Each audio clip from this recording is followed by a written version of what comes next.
안녕하십니까. 전국의 유튜브 시청자 여러분, 사주팔자 및 풍수지리 분석 채널 온누리 공인입니다. 저는 분당에서 온누리 공인중개사 사무소를 운영하고 있으며 지인들을 대상으로 사주를 분석한 결과 적중률이 높아 여러분들에게도 방법을 공유하고자 유튜브 채널을 개설하게 되었습니다. 오늘은 제10강 이동기님의 사주팔자 기본이론 2강의를 시작하겠습니다. 그럼 강의를 시작하기에 앞서 하단에 있는 구독과 좋아요, 알람 부탁드립니다. 구독은 여러분들에게도 많은 도움이 되실 겁니다.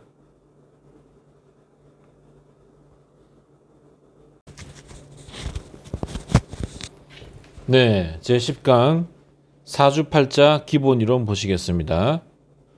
1. 진화와 가화. 진화는 천간의 합의 결과로 변한 오행을 지지 오행이 생하거나 지지에 그와 같은 오행이 있는 경우를 말합니다. 다시 말해서 지지에 같은 오행, 비견, 비겁 또는 인성이 있는 경우를 말합니다. 그 위의 경우는 가화라고 합니다. 네, 용어정리고요. 왕상 휴수사. 계절에 따라 오행의 세력이 변하는 것을 말하는데요. 위 사주의 주인공은 지금 월지에서 일간의 오행과 같은 오행이 있죠. 목과 목이 있습니다. 월지에 목이 있고 일간에 목이 있습니다. 그래서 왕이 되고요. 상은 일간의 오행을 태어난 달인 월지가 생해줄 때 월지 오행이 상이 되는데요. 해당 사항이 없고요. 휴는 일간의 오행이 태어난 달인 월지를 생해줄 때 휴가 되는데 해당 사항 없고요. 수는 일간의 오행이 태어난 달인 월지를 극할 때 해당 사항 없고요. 사는 일간의 오행을 태어난 달인 월지가 극할 때 해당 사항 없습니다. 자, 삼합대길이를 보시겠습니다. 자, 우리가 지난 시간에 충합 신살에 대해서 하셨죠. 배우셨죠. 거기에 있는 이제 그 충합에 천간합, 지지합이 있었고 지지삼합, 지지방합이 있었고요. 반합이 있었습니다. 그리고 여기에 삼합대길이는 지지삼합과 지지방합과 관계가 있습니다. 지지삼합과 지지방합에는 자오묘유가 들어가 있었죠. 이 자오묘유가 포함된 글자가 지지삼합, 지지방합 또는 반합이 되는 겁니다. 그래서 삼합대길이는 지지삼합이나 지지방합이 연월일에 해당하는 때를 말합니다. 먼저 지지삼합의 경우에 69년생은 기유년입니다. 그러면 삼합에 유가 있죠. 유가 있으면은 사나 축이 월이나 일이 됩니다. 그래서 기유년에 4월 축일이나 축월 4일이 삼합대길일이 되는 것입니다. 같은 방법으로 지지방합의 경우에 유가 있는 게 신유술이죠. 그래서 신월술일 또는 술월신일이 지지 삼합대길일이 되는 것입니다. 간단하죠? 이렇게 간단한데 제가 이거를 이해하기에는 상당히 많은 시간이 걸렸습니다. 네, 참조하시면 될 것 같습니다. 자, 궁합인데요. 태어난 연으로는 겉궁합, 일로는 속궁합, 전체 궁합은 월로 판단을 합니다. 그래서 이 궁합이 세 개가 다 좋으면 가장 이상적이겠죠. 하지만은 뭐 이렇게 전체 궁합이 좋을 때도 겉궁합이나 속궁합이 조금 안 좋다 하더라도 전체 궁합이 좋으면은 좋은 걸로 보고요. 근래에 와서는 나부보행으로 찾는 궁합도 있습니다. 그래서 참조하시면 될 것 같고요. 별도의 표는 공개하지 않겠습니다. 자, 그 다음에 소운, 세운, 월운이 있는데요.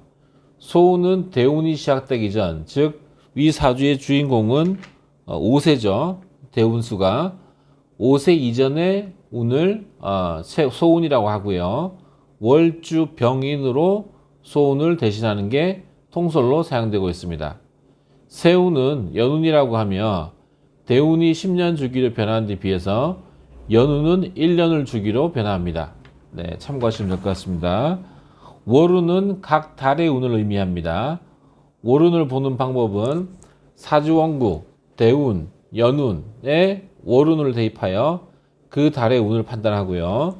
일운은 각 일의 운을 의미하는데 월운과 마찬가지로 사주원국, 대운, 연운, 월운에 일운을 대입시켜 운을 봅니다. 네, 이렇게 개념 정의하고요. 자, 그 다음에 대장군 방위가 나오는데요. 많이 들어보셨을 것 같습니다.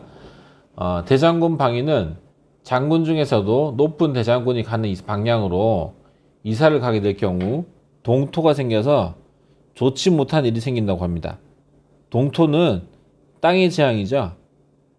네, 그래서 실제 대장군 방위나 삼살 방위 같은 경우에는 왕이 세상을 다스리던 시절에 일반 백성의 이사를 막기 위한 수단으로 사용되었습니다. 그런데 그게 현대에 전해지면서 방위가 이사 방위로 전환이 되어 것 같습니다. 네, 그 다음에 대장군 방위를 찾으려면은 방위의 합을 알아야 합니다. 해자축은 합수, 임묘진 합목, 사오미 합파, 신유술 합금이죠. 네, 방위죠. 해자축, 사오묘유 여기도 들어왔죠. 지지 방합이죠. 네, 보시면은 해자축은 합수, 방향은 북쪽이죠. 그럼 북쪽의 반시계 방향이 서쪽입니다. 그러면 서쪽이 대장군 방위가 되겠습니다. 그러면 임묘지는 한목이니까 방향은 동쪽이 되고요.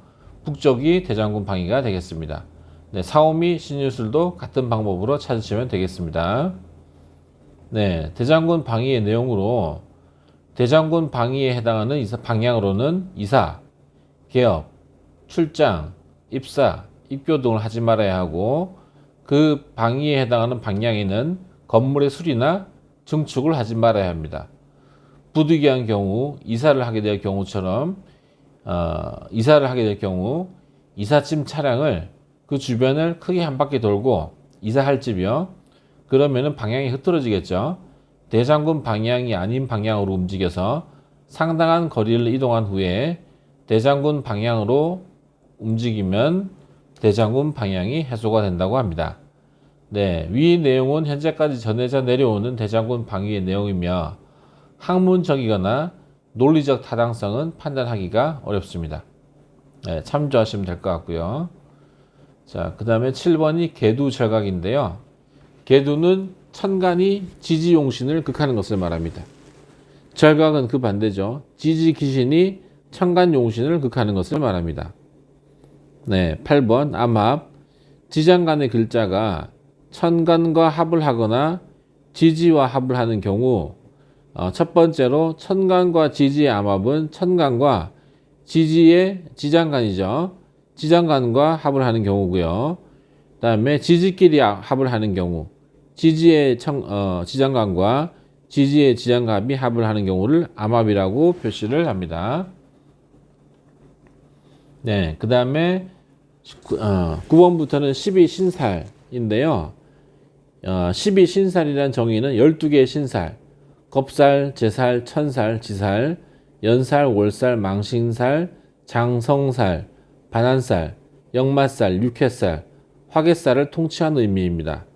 네, 근데 실제 살을 사주에 적용을 하면은 안 좋은 사주가 대부분입니다. 그래서 저희 강의에서는 12신살을 적용하지 않는 걸로 하겠습니다. 자, 10번 12운성. 10천간이 12지지를 만났을 때 길을 얻거나 잃는 과정을 인생의 흐름의 12단계로 파악한 것입니다. 장생, 목욕, 관대, 걸록, 제왕, 세, 병, 사, 묘, 절, 태, 양으로 분류가 되는데요. 12운성 역시 사주 분석에 적용하지 않겠습니다. 네, 11번 공망. 10천간과 12지지가 결합을 하면 두 개가 남죠. 이를 공망이라고 합니다. 네, 12파. 파는 파괴한다는 뜻으로 자유, 축진, 인해, 묘, 사신, 술미가 있어 육파라고도 하는데요. 네, 파 역시 사주 분석에서는 하지 않겠습니다. 네, 합으로 들어오는 해, 합으로 들어오는 것을 축한다고 해서 생겨난 것으로 육해라고 부릅니다. 14. 원진살, 증오, 불안, 이별, 사별, 고독을 상징하며 연지로 판단합니다. 네, 간단하게 살펴봤는데요. 12신살부터 원진살까지는 사주에 대입을 하기가 사주 분석을 하는 데 있어서 어떤 의미 있는 역할을 하는 것 같지는 않습니다. 그래서 아직은 저희가 적용을 시키지 않고요. 만약에 이 타당성이 있다고 판단이 되면 그때 가서 다시 한번 보도록 하겠습니다. 그러면 이번 시간 강의는 여기까지 하겠습니다. 수고했습니다.